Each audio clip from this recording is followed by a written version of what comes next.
আমি চাই তুমি সবসময় হাসি খুশি থাকো, আর তোমার খুশি থাকার কারণ যদি সেই মেয়েটা হয় তাহলে আমি তোমাকে স্বেচ্ছায় ডিভোর্স দিতে রাজি আছি।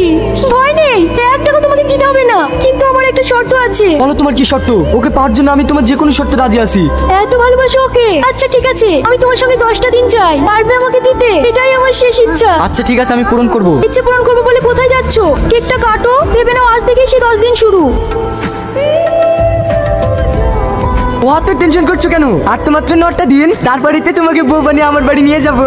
ছাড়ো তো, তুমি জানো ও কিসের জন্য তোমার সাথে 10টা দিন চাইছে? বিয়ের পরে সেইভাবে টাইম দিতে পারিনি তো, তাই ডিভোর্সের আগে আমার সাথে 10টা দিন ভালোভাবে কাটাতে চাইছে। তুমি কিচ্ছু জানো না, ওই 10 দিনের মধ্যে তোমাকে ভালোবাসা দেখে এমন মায়া জালে জড়াবে তুমি আর আমার কাছে ফিরে আসতে পারবে না। দূর পাগলি, ও আমাকে যতই ভালোবাসো আমার শরীরটা ওইখানে থাকবে, কিন্তু মনটা সবসময় তোমার কাছে থাকবে। কই গো হলো? হ্যাঁ আসি। বাবা কি সাজা সেজেছো গো? সাজবে না, এই